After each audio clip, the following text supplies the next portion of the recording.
किसको? जिसकी हैसियत 2-4 हजार की रही, 5 हजार की रही, उसको आप नहीं चौराहे कह सकते कि आपकी पार्टी खत्म हो गई। लेकिन ये बहुजन समाज पार्टी, जिसकी हैसियत आज भी बड़ी कमजोर होने के बाद भी आपको 1,67,000 लोकसभा में मिला है, मिला कि नहीं मिला? कहीं 2 लाख, कहीं 2,06,000, कहीं 2,10,000, कहीं 2.25 लाख, कहीं 2.5 लाख आपको वोट मिला।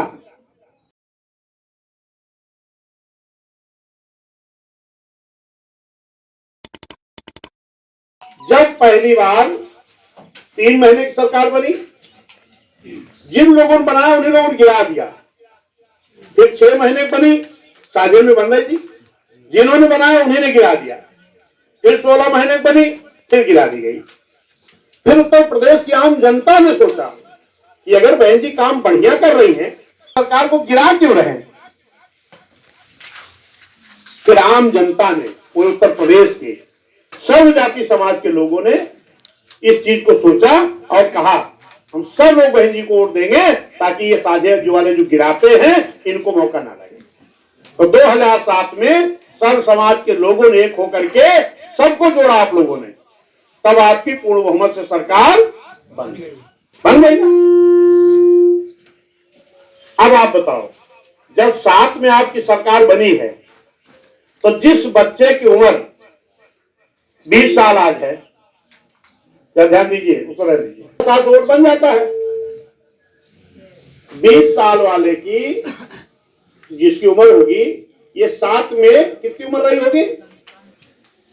जिसकी 20 साल होगी तो 7 में कैसा? लगभग 3 साल। उसकी उम्र 3 साल।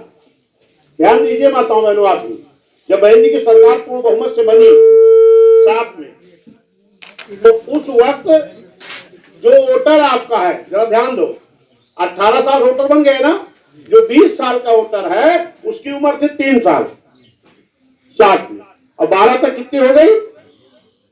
8 साल।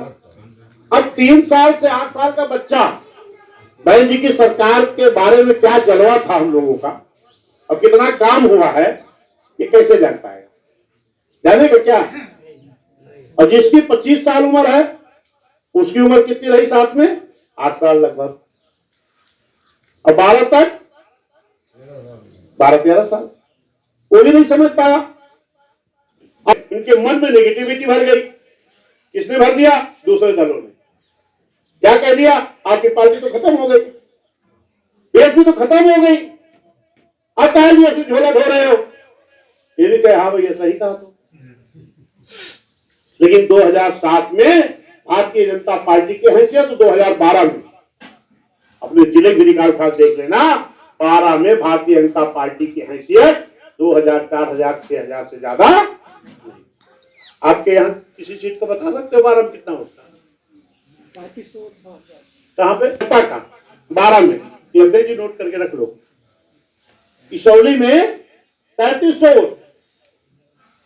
जिस भारतीय जनता पार्टी का 1,000, 2,000, 4,000, 5,000, 6,000, हमारे बीकापुर में 6600, गोसाईगंज में 4600, टांडा में 2200, दरियाबाद में 3300। किसका? भाजपा। कब? 12 में। अब 13 छोड़ के अब 14 में दिल्ली पे गलत तो नहीं बोल रहा? क्यों? क्योंकि उनका हौसला गिरा नहीं। वो लड़ाई लड़े मजबूती से, तब बन गई। क्योंकि आपकी हैसियत नहीं थी किसी चौराहे कह सको कि आपकी पार्टी खत्म हो गई। किसको? जिसकी हैसियत 2-4 हजार की रही, 5,000 की रही, उसको आप नहीं चौराहे कह सकते कि आपकी पार्टी खत्म हो गई।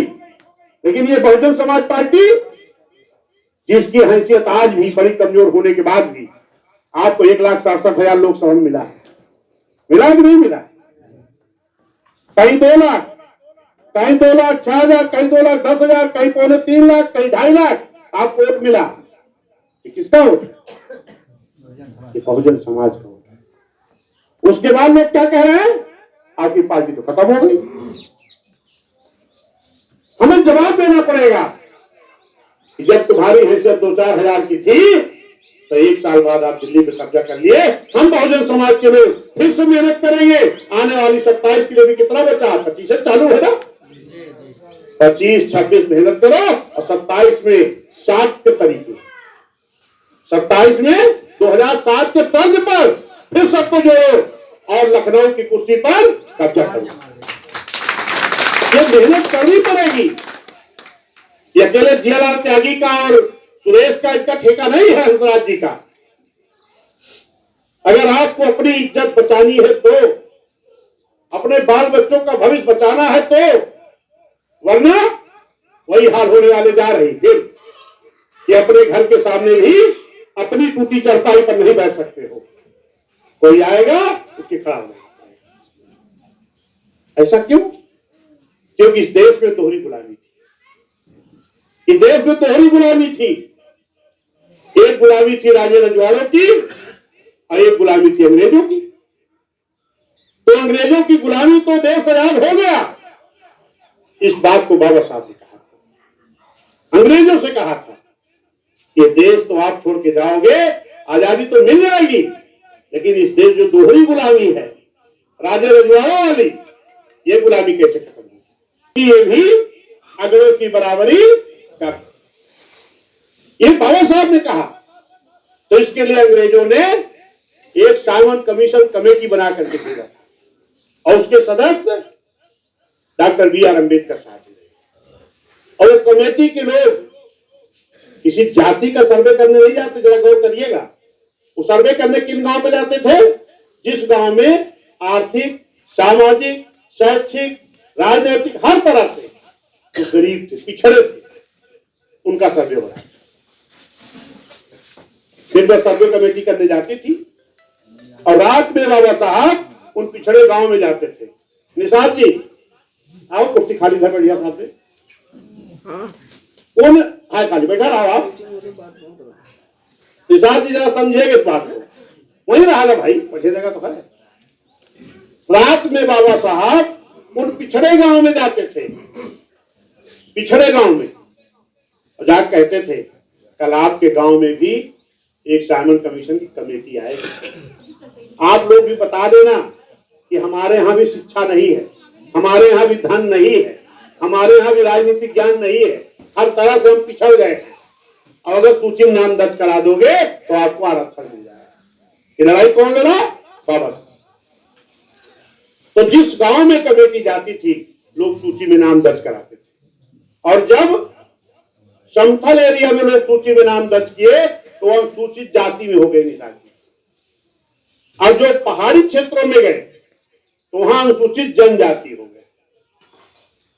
और जिन लोगों ने बाबा साहब की बात को मान के सूची में नाम दर्ज करा दिया, वो सूची में दर्ज हो गए, तो वही आज अनुसूचित जाति, अनुसूचित जनजाति हो गए। और जिन लोगों ने बाबा साहब की बात को नहीं माना, क्यों?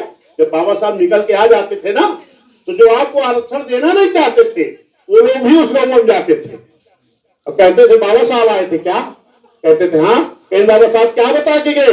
कहीं बता के गए हैं कि सूची में नाम दर्ज करा देना ताकि तुम्हें आरक्षण मिल जाए। तो वो लोग जानते हो क्या कहे? अगर सूची में नाम दर्ज करायो तो नीच हो जाओ, छोटी जाति में हो जाओ, तुहार छुआ के कुछ खाए थे, वो भड़का दी, तो बाबा साहब के बात नहीं मानी, तो वो सूची में नाम नहीं दर्ज कराई। क्या नाम दर्ज कराई?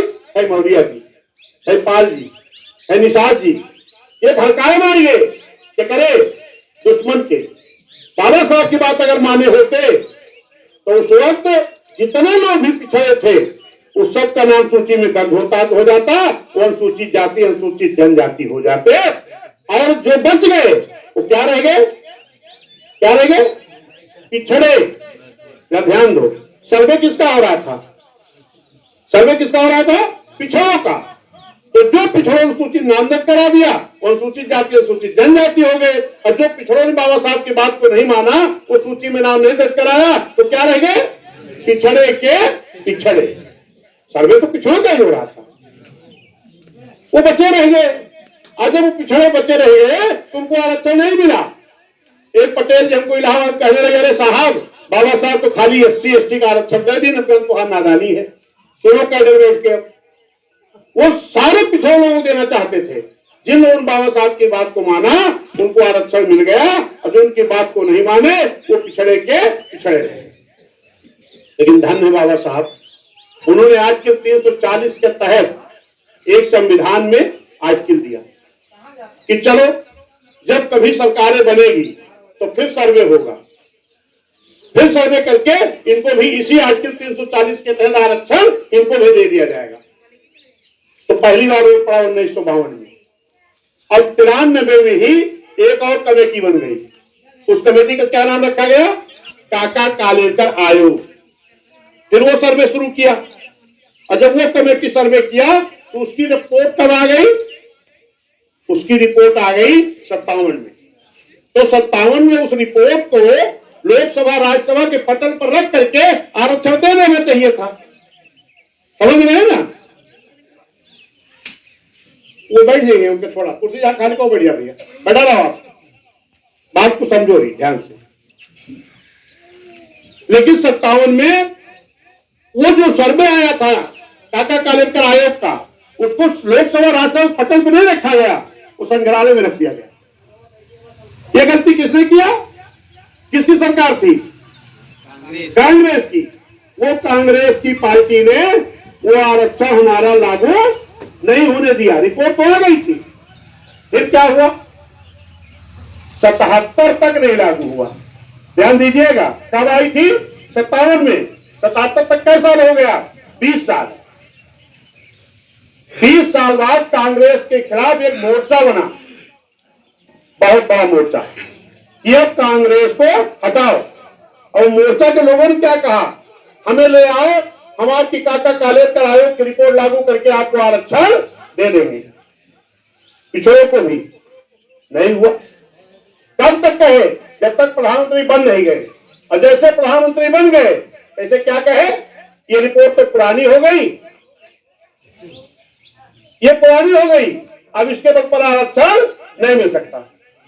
77 में, फिर 78 में नई कमेटी बनी, उसका नाम क्या रखा गया? मंडल कमीशन। फिर उसकी रिपोर्ट कब आ गई? 80 में, फिर भी नहीं लागू हुआ। ये तो धन्यवाद तो माननीय कांशीराम साहब को, माननीय बहन जी, जिन्होंने तब तक एक बहुजन समाज पार्टी 84 में तैयार कर ली थी। 80 में आया, फिर नहीं लागू हुआ। पहली बार बीएसपी के 3 एमपी जीत के आए। ये खास तौर पर पिछड़े समाज को समझने की जरूरत है। पिछड़े तो यहाँ है, कम है, तो ये हमारे जो एससी समाज के कैडर देने जाते हैं, ये बात इनको बुलाओ और बताओ, लेकिन नहीं लाओगे तो आएंगे कहां से? फिर 89 में पहली बार 3 एमपी जीत के आए, माननीय बहन जी बिजनौर से, रामकृष्ण यादव जी आजमगढ़ से, हरभजन सिंह लाखा जी पंजाब से। माननीय कांशीराम साहब ने कहा माननीय बहन जी से कि आप तीनों एमपी को लेकर के पार्लियामेंट के अंदर आवाज उठाएंगे कि पिछड़ों को आरक्षण दो, मंडल कमीशन लागू करो, वरना कुर्सी खाली करो। ये अंदर आपको होगी। माननीय बहन जी को साहब ने कहा, और साहब पूरे देश में हर ब्लॉक मुख्यालय, तहसील मुख्यालय, जिला मुख्यालय, मंडल मुख्यालय पर कहा कि पूरे बहुजन समाज के लोग आंदोलन करेंगे। और माननीय कांशीराम साहब खुद और तरफ बोर्ड पर जुटे आंदोलन करें। ये 52% बैकवर्ड के लोग जो दूसरे को कुर्सियां पर तो बैठाते हैं, लेकिन इनके आरक्षण की बात किसने किया? बहुजन समाज पार्टी के माननीय कांशीराम साहब, बहन कुमारी मायावती जी और बहुजन समाज पार्टी।